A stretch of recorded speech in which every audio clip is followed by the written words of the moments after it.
And now, I would like to introduce my father, your 46th President of the United States, Joe Biden.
Thank you.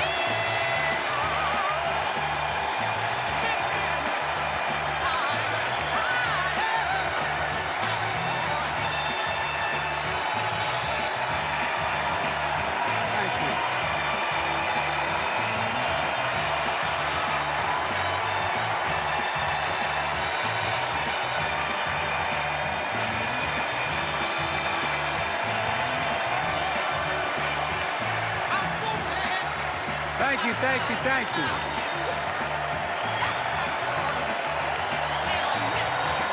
Thank you.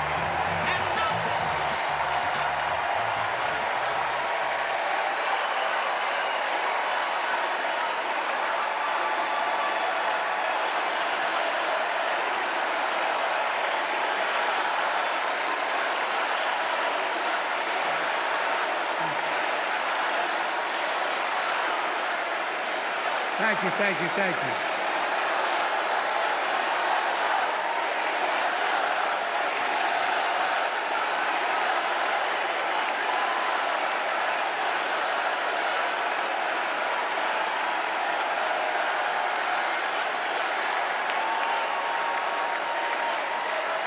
Thank you, thank you, thank you.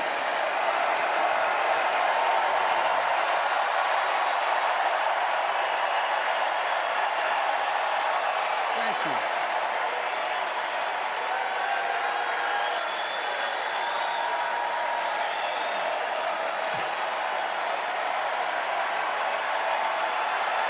Thank you.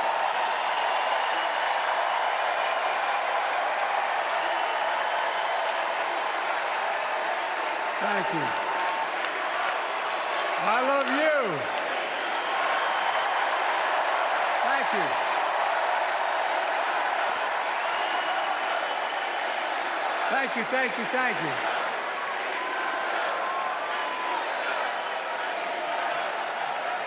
That was my daughter.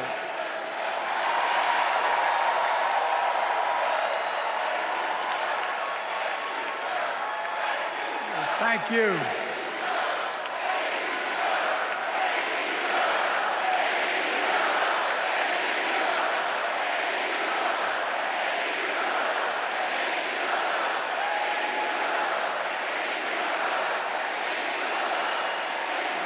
Thank you, thank you, thank you.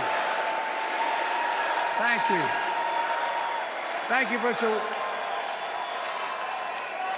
I tell you what.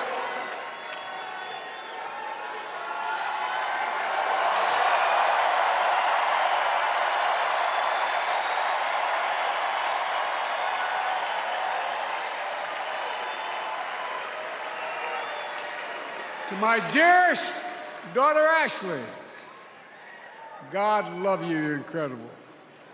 Thanks for that introduction and for being my courageous heart, along with Hunter and our entire family, and especially our rock, Jill.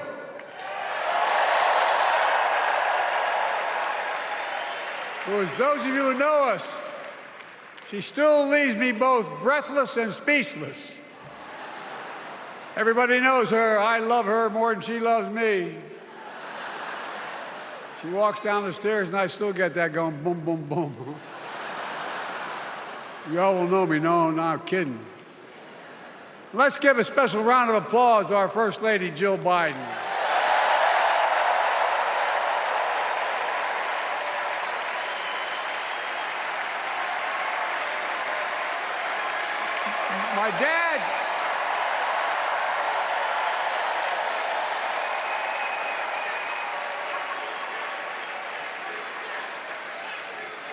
My dad used to have an expression, for real. He'd say, Joey, family is the beginning, the middle, and the end. And I love you all. Folks. And America, I love you.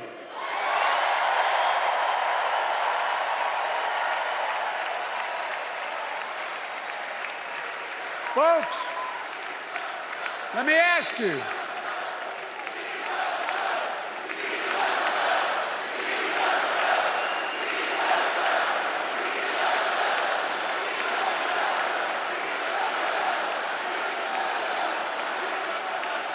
Let me ask you,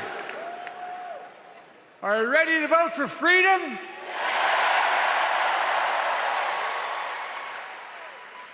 Are you ready to vote for democracy and for America? Let me ask you, are you ready to elect Kamala Harris and Tim Walz, President and Vice President of the United States?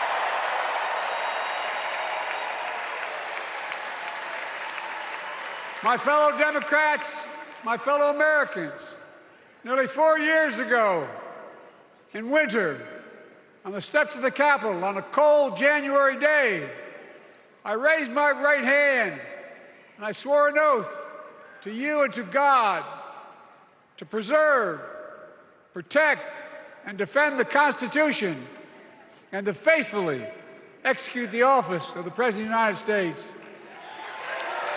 In front of me was a city surrounded by the National Guard. Behind me, a Capitol just 2 weeks before had been overrun by a violent mob. But I knew then, from the bottom of my heart, that I knew now, there is no place in America for political violence. None. You cannot say you love your country only when you win.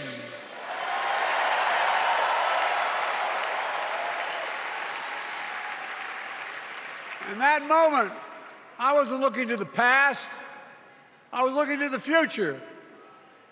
I spoke of the work at hand, the moment we had to meet. It was, as I told you then, a winter of peril and possibility. Of peril and possibility. We're in the grip of a once-in-a-century pandemic, historic joblessness, a call for racial justice long overdue, clear and present threats to our very democracy. Thank you.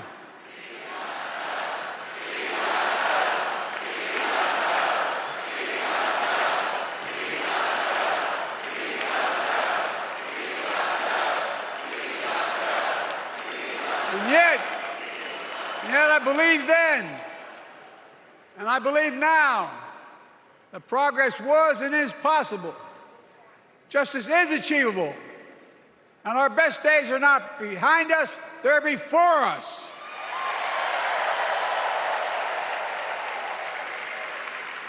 Now it's summer. The winter has passed. And with a grateful heart, I stand before you now on this August night to report that democracy has prevailed. Democracy has delivered. And now democracy must be preserved.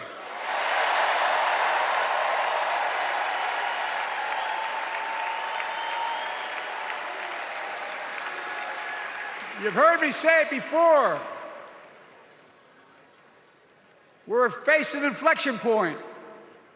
One of those rare moments in history when the decisions we make now will determine the fate of our nation and the world for decades to come. That's not hyperbole, I mean it literally. We're in a battle for the very soul of America. I ran for president in 2020 because of what I saw in Charlottesville in August of 2017.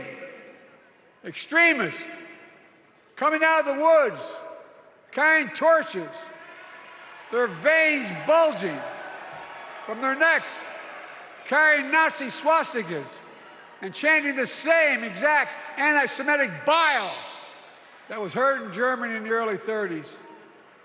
Neo-Nazis, white supremacists, and the Ku Klux Klan, so emboldened by a president then in the White House that they saw as an ally. They didn't even bother to wear their hoods. Hate was on the march in America. Old ghosts and new garments, stirring up the oldest divisions, stoking the oldest fears, giving oxygen to the oldest forces that they long sought to tear apart America. In the process, a young woman was killed. When I contacted her mother, I asked about what happened. She told me. When the president was asked what he thought had happened, Donald Trump said, and I quote, "There are very fine people on both sides. My God." That's what he said. That is what he said and what he meant. That's when I realized, had listened to the admonition of my dead son, I could not stay in the sidelines. So I ran.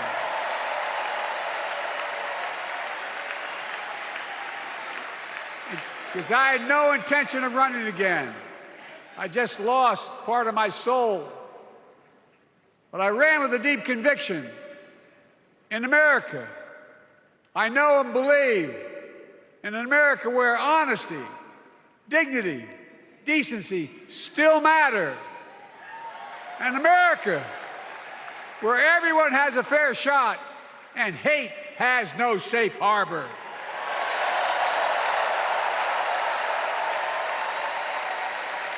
An America where the fundamental creed of this nation, that all of us are created equal, is still very much alive. And a broad coalition of Americans joined with me. 81 million voters voted for us, more than any time in all of history. Because of all of you in this room and others, we came together in 2020 to save democracy.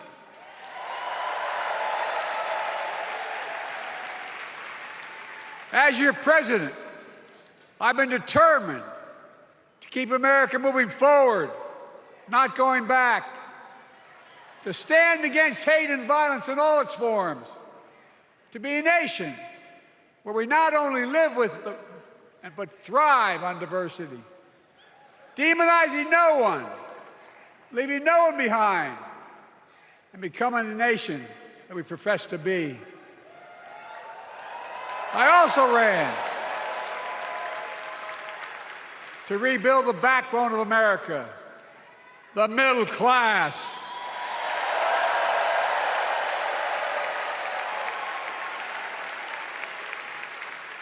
I made a commitment to you that I'd be a president for all Americans, whether you voted for me or not. We have done that. Studies show the major bills we have passed actually delivered more to red states than blue. Because the job of the president is to deliver to all of America.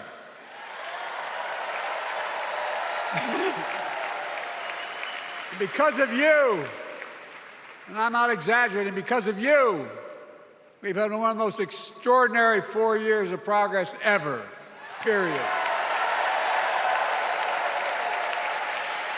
When I say we, I mean Kamala and me. Just think about it. COVID no longer controls our lives. We've gone from economic crisis to the strongest economy in the entire world. Record 16 million new jobs, record small business growth, record high stock market, record high 401ks, wages up, and inflation down, way down, and continuing to go down.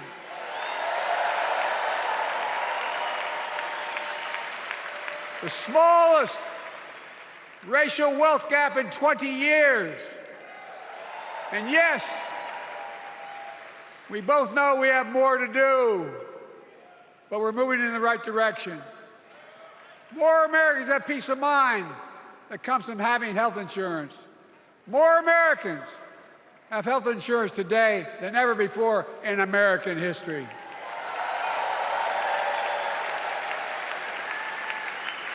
And after, as a young senator beginning to fight for 50 years to give Medicare the power to negotiate low prescription drug prices, we finally beat Big Pharma.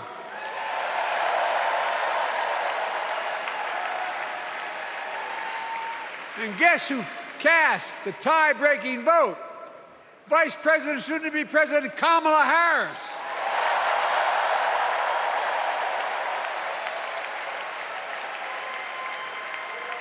And now it's the law of the land. Instead of paying $400 a month for insulin, seniors with diabetes will pay $35 a month. The law we passed already includes, starting in January, every senior's total prescription cost can be capped at $2,000 no matter how expensive the drugs they have. And what we don't focus on, and our Republican friends don't seem to understand, our reforms don't just save seniors money, they save the American taxpayers money.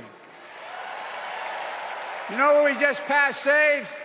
It saved $160 billion over the next decade. That's not hyperbole. It's because Medicare no longer has to pay those exorbitant prices to the Big Pharma. But look, thank you, Kamala, too. Look, folks,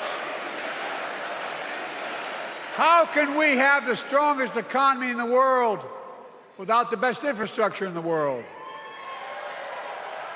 Donald Trump promised Infrastructure Week every week for 4 years, and he never built a damn thing.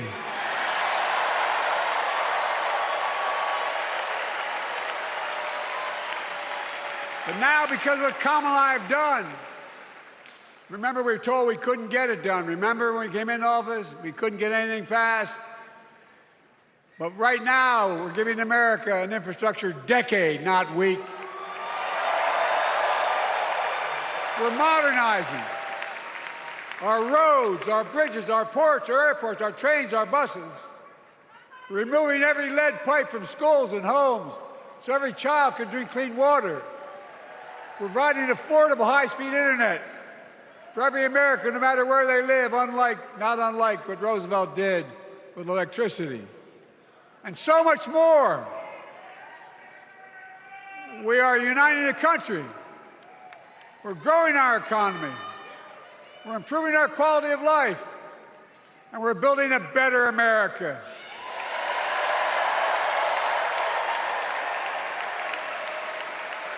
Because that's who we are. How can we be the strongest nation in the world without leading the world in science and technology? After years of importing 90% of our semiconductor chips from abroad, which America invented those chips, our Chips and Science Act meant that private companies from around the world are now investing literally tens of billions of dollars to build new chip factories right here in America.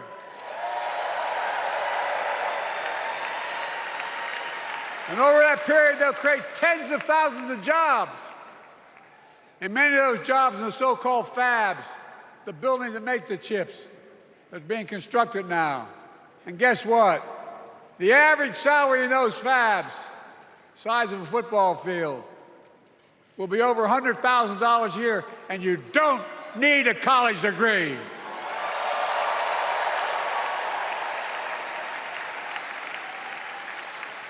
Because of you and so many electeds out there, American manufacturing is back. Where the hell to say we wouldn't lead the world in manufacturing? 800,000 new manufacturing jobs.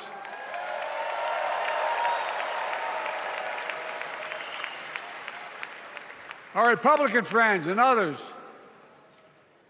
made sure they'd go abroad to get the cheapest labor. We used to import products and export jobs.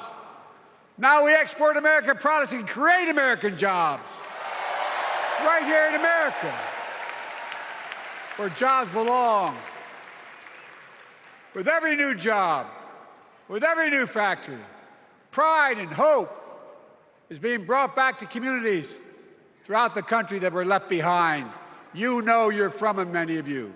You know what it's like when that factory closed, where your mother, your father, your grandmother, or grandfather worked. And now you're back, providing once again, proving that Wall Street didn't build America, the middle class built America, and unions built the middle class.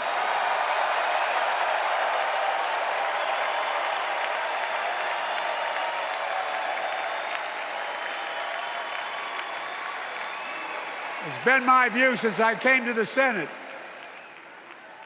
And that's why I'm proud to have been the first president to walk a picket line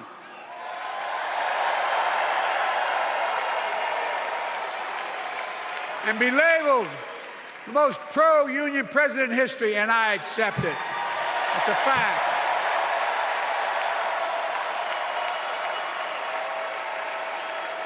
Because when unions do well, we all do well.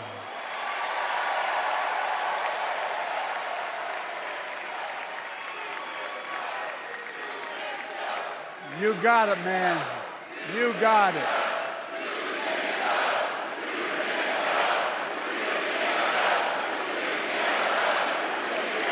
I agree.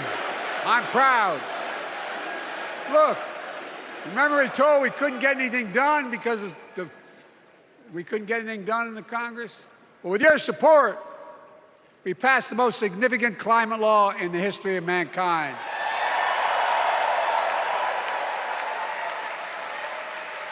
Over $370 billion.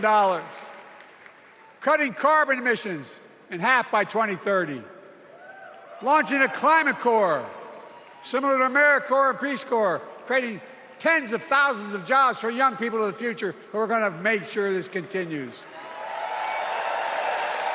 Creating hundreds of thousands of jobs in clean energy for American workers, including the IBEW installing 500,000 charging stations all across America. And in the process, reducing carbon emissions. And we're seeing it. We're seeing to it that the first beneficiaries of environmental initiatives are those fence-line communities that have been smothered by the legacy of pollution. Louisiana and Delaware, Route 9, all the factories, all those chemical factories are right next to the poorest neighborhoods. They're the ones we're going to bring back.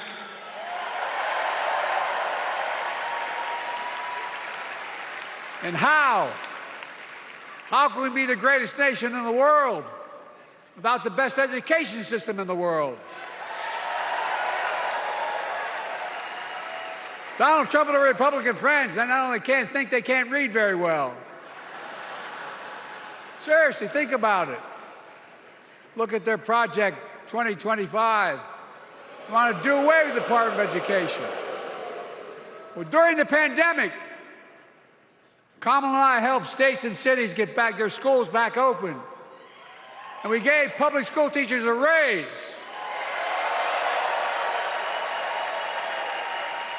We created apprenticeships with businesses and communities, putting students on a path to a good paying job, whether or not they go to college. And by the way, we're making college a hell of a lot more affordable.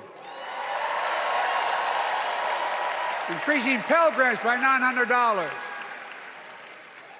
Over $15 billion to HBCUs. Minority service education, including Hispanic institutions and tribal colleges. We kept our commitment to provide more student relief than ever by lifting the burden of helping millions of families so they could get married, start a family, buy a home, and begin to build family wealth and contribute to the community and grow our economy. It's not costing us, it's creating more wealth. We fundamentally transformed how our economy grows, from the middle out and the bottom up instead of the top down. You know, my dad used to say there wasn't a whole hell of a lot to drop down on my kitchen table at the end of the month. I come from a basic middle-class family, 3-bedroom house, 4 kids, a grandpop living with us, decent neighborhood, but never a penny to spare. And look, that top-down notion never worked. A lot of Democrats didn't think it worked, thought it worked, but it doesn't. And when we did all that, what we've done, everybody can do well. Everybody.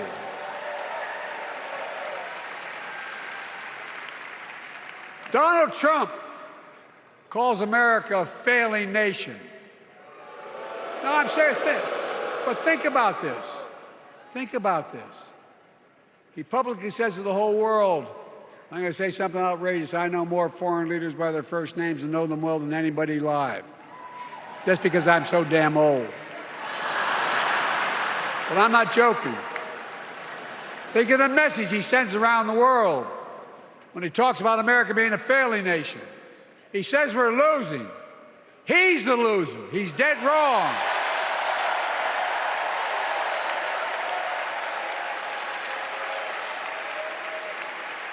Many of you are very successful people who travel the world. Name me a country in the world that doesn't think we're the leading nation in the world. Without America, not a joke, think about it. I'm being literal. Who could lead the world other than the United States of America? Well, guess what? America's winning, and the world's better off for it. America's more prosperous, and Americans are safer today than under Donald Trump. Trump continues to lie about crime in America, like everything else. Guess what? On his watch, the murder rate went up 30%, the biggest increase in history. Meanwhile, we made the largest investment, Kamala and I, in public safety ever. Now, the murder rate is falling faster than any time in history. Violent crime has dropped to the lowest level in more than 50 years. And crime will keep coming down when we put a prosecutor in the Oval Office instead of a convicted felon.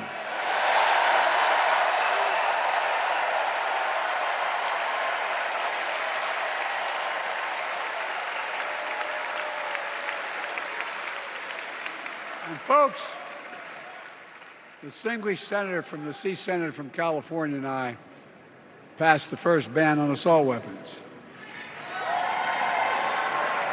And guess what? It worked. If we care about public safety, we need to prevent gun violence. And what makes me ashamed when I travel the world, which I do, more children in America are killed by a gunshot than any other cause in the United States. More die from a bullet than cancer, accidents, or anything else in the United States of America. My God. That's why Kamala and I are proud. We beat the NRA when we passed the first major bipartisan gun safety law in 30 years.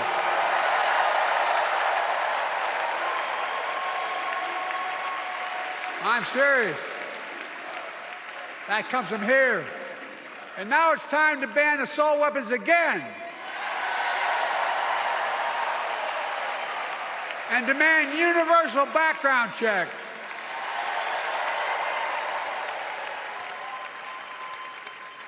It's hard. I never thought I'd stand before a crowd of Democrats and refer to a president as a liar so many times. No, I'm not trying to be funny. It's sad. Trump continues to lie about the border. Here's what he won't tell you. Trump killed the strongest bipartisan border deal in the history of the United States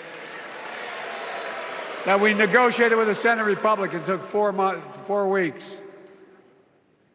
Once it passed, and never acknowledged the most expansive border change in American history, he called senators to say, don't support the bipartisan bill, because he said it would help me politically and hurt him politically. My God. No, I'm serious. Think about it. Not a joke. Ask even the press who doesn't like me. They'll tell you that's true. Typically, Trump, once again, putting himself first and America last. Then I had to take executive action. The result of the executive action I took, border encounters have dropped over 50%. In fact, there are fewer border crossings today than when Donald Trump left office. And unlike Trump, we will not demonize immigrants, saying they're the poison of blood of America, poison the blood of our country. Kamala and I are committed to strengthening legal immigration, including protecting dreamers and more.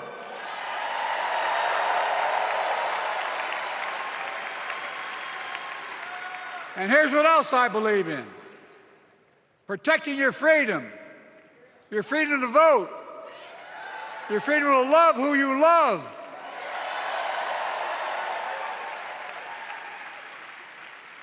And your freedom to choose.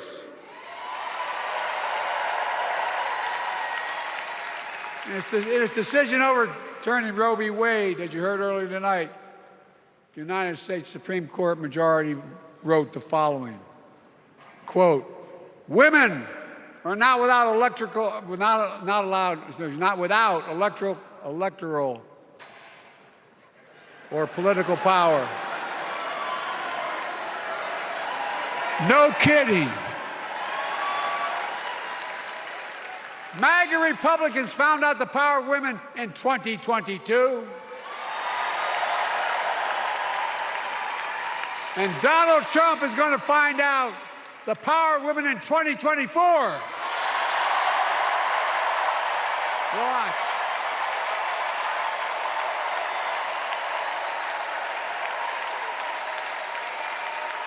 And where Trump and his mega Republican right-wingers seek to erase history, we Democrats continue to write history and make more history. I'm proud to have kept my commitment to appoint the first black woman in the United States Supreme Court.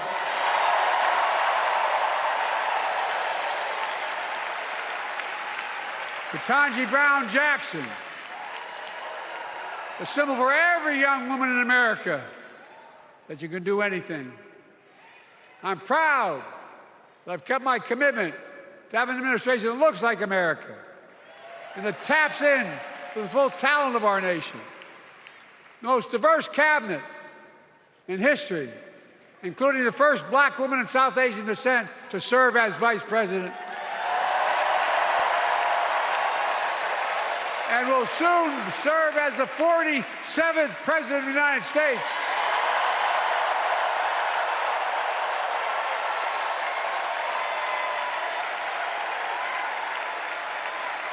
She is good. Look. Thank you, Kamala.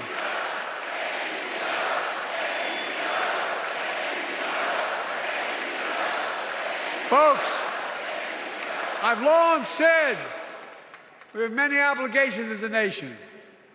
But I got in trouble years ago for saying I'd make no apologies. We have only one truly sacred obligation: to prepare and equip those we send to war and care for them and their families when they come home and when they don't. That's why I'm so proud to have written and signed the PACT Act,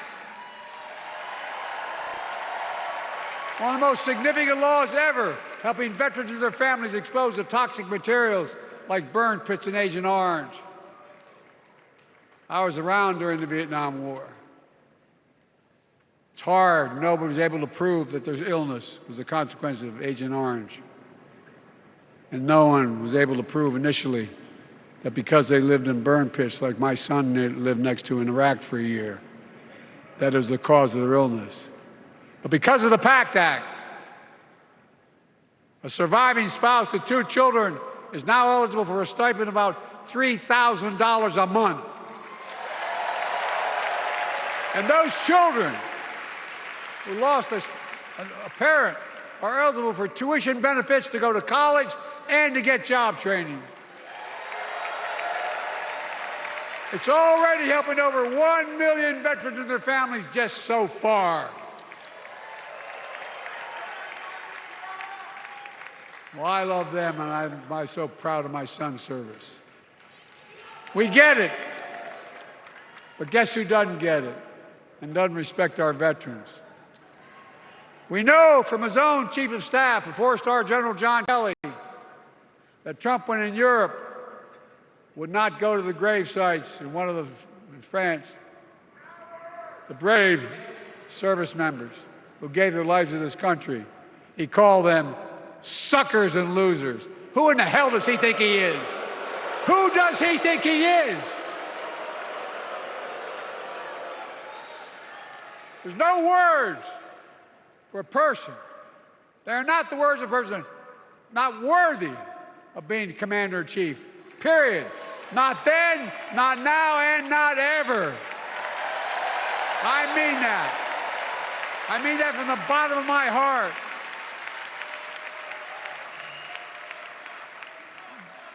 Just as no commander-in-chief should ever bow down to a dictator, the way Trump bows down to Putin.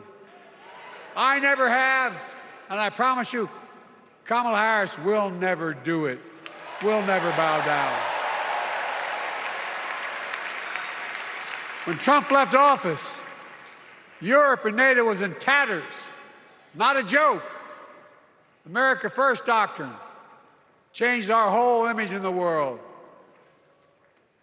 Well, they gave the hours, about 190 hours sum total, me and my counterparts or heads of state in Europe, to strengthen NATO. We did. We united Europe like it hadn't been united for years, adding Finland and Sweden to NATO. 10 days before he died, Henry Kissinger called and said, not since Napoleon has Europe not looked over their shoulder at Russia with dread until now. Until now. Well, guess what? Putin thought he'd take Kyiv in 3 days. 3 years later, Ukraine is still free.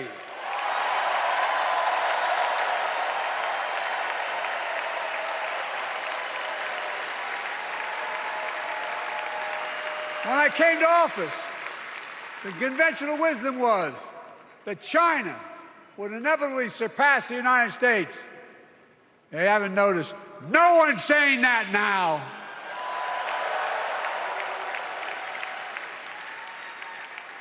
And we'll keep working to bring hostages home and end the war in Gaza and bring peace and security in the Middle East.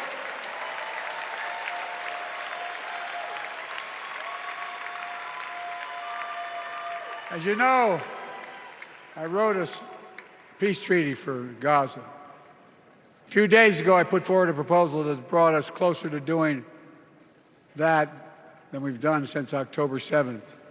We're working around the clock, my Secretary of State, to prevent a wider war and reunite hostages with their families. and surge humanitarian health and food assistance into Gaza now. To end the civilian suffering of the Palestinian people.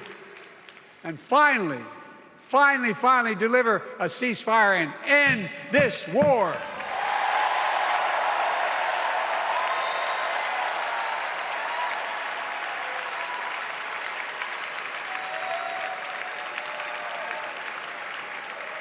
Those protesters out in the street, they have a point. A lot of innocent people are being killed on both sides. Just as we worked around the clock to bring home wrongfully detained Americans and others from Russia in one of the most complicated swaps in history, but they're home. Kamala and I are going to keep working to bring all Americans wrongfully detained around the world home. I mean it. Folks, I've got 5 months left in my presidency. I've got a lot to do. I intend to get it done.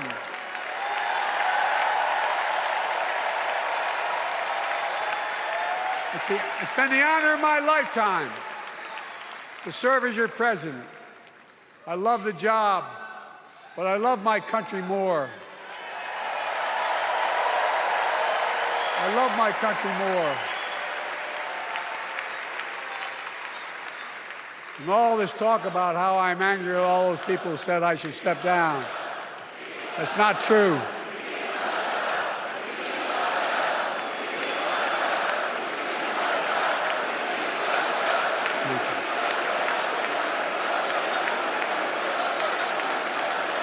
I love my country more, and we need to preserve our democracy. In 2024, we need you to vote. We need you to keep the Senate. We need you to win back the House of Representatives. And above all, we need you to beat Donald Trump.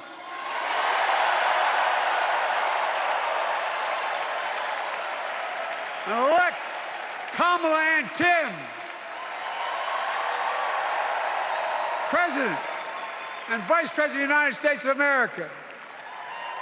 Look, they'll continue to lead America forward, creating more jobs, standing up for workers, growing the economy, lower the cost to American families so they just have a little more breathing room.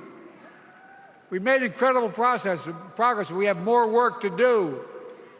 And Kamala and Tim will continue to take on corporate greed and bring down cost of food. They'll keep taking on Big Pharma, making insulin $35 a month, not just for seniors, but for everyone in America. And capping prescription drug costs at a total of $2,000, not just for seniors, but for everyone. And folks, that's going to save America again tens of billions of dollars. Folks, they'll make housing more affordable, building 3 million new homes, providing $25,000 down payment assistance for the first-time home buyer, more than the 10 we approved. Donald Trump wants a new tax on imported goods, food, gas, clothing, and more. You know what that will cost the average family, according to the experts? $3,900 a year in a tax. No, it's a fact. Kamala and Tim will make the child care tax credit permanent.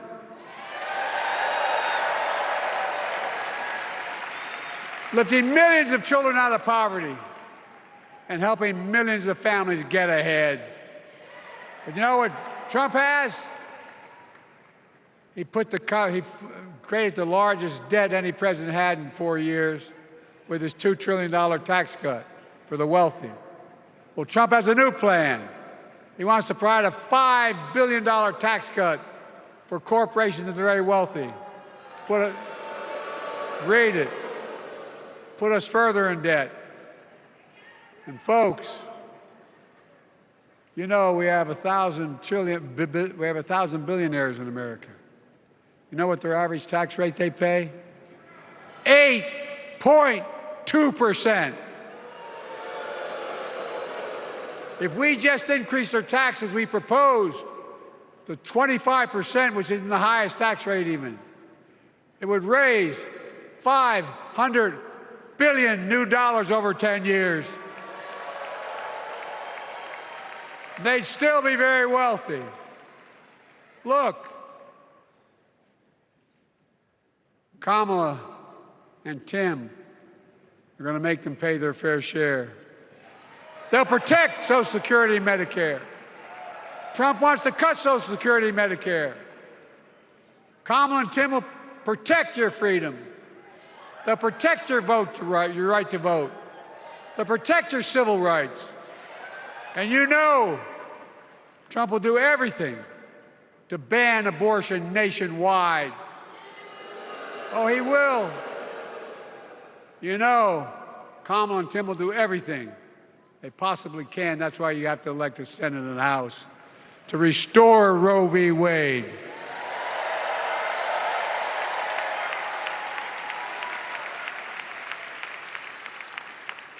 The ancient Greeks taught us that character is destiny.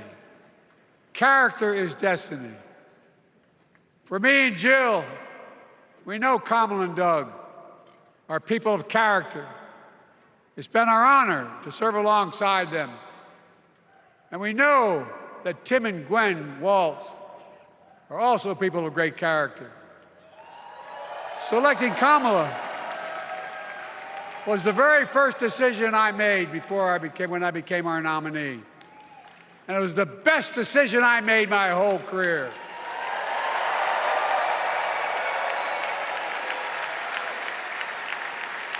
We've not only gotten to know each other, we've become close friends. She's tough, she's experienced, and she has enormous integrity, enormous integrity. Her story represents the best American story. And like many of our best presidents, she was also vice president. That's a joke.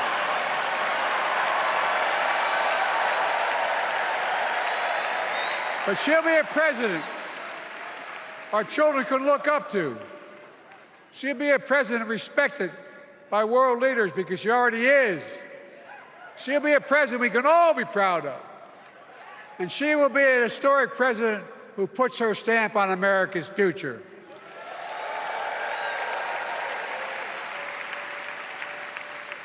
This will be the first presidential election since January 6th. On that day, we almost lost everything about who we are as a country.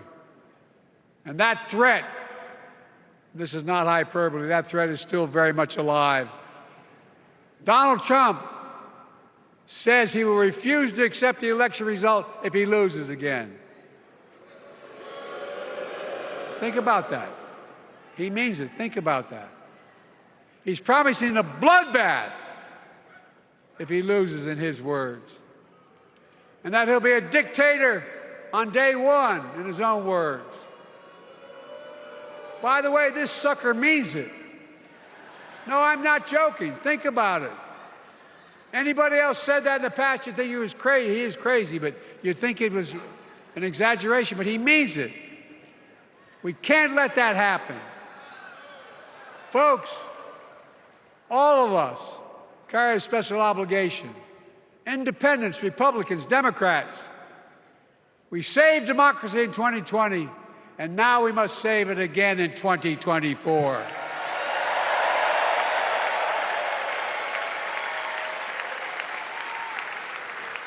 The vote of each of us cast this year will determine whether democracy and freedom will prevail.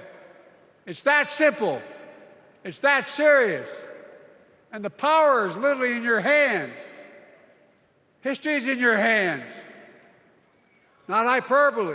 It's in your hands. America's future is in your hands. Let me close with this. Nowhere else in the world could a kid with a stutter and modest beginnings in Scranton, Pennsylvania, and Claymont, Delaware. Grow up to sit behind the resolute desk in the Oval Office.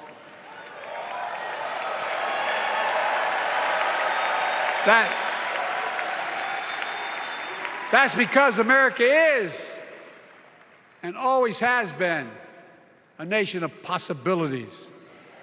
Possibilities. We must never lose that. Never. Kamala and Tim understand that this nation must continue to be a place of possibilities, not just for the few of us, but for all of us. So join me in promising your whole heart to this effort, and where my heart will be.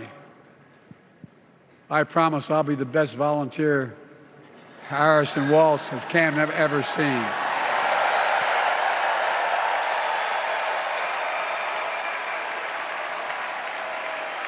Each of us has a part in the American story. For me and my family, there's a song that means a lot to us. It captures the best of who we are as a nation. The song is called American Anthem. There's one verse that stands out, and I can't sing worth a damn, so I'm not going to try. I'll just quote it. The work and prayers of centuries have brought us to this day. What shall our legacy be? What will our children say? Let me know in my heart when my days are through. America, America, I gave my best to you.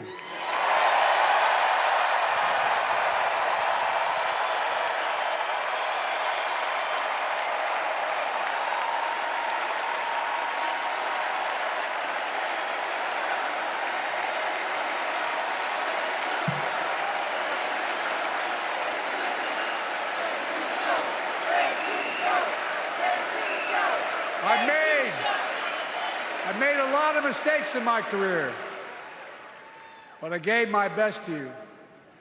For 50 years, like many of you, I've given my heart and soul to our nation. And I've been blessed a million times in return with the support of the American people. I've either been too young to be in the Senate because I wasn't 30 yet, and too old to stay as president. But I hope you know how grateful I am to all of you. I can honestly say, and I mean this from the bottom, give you my word as a Biden, I can honestly say I'm more optimistic about the future than I was when I was elected as a 29-year-old United States Senator. I mean it. Folks, we just have to remember who we are. We're the United States of America.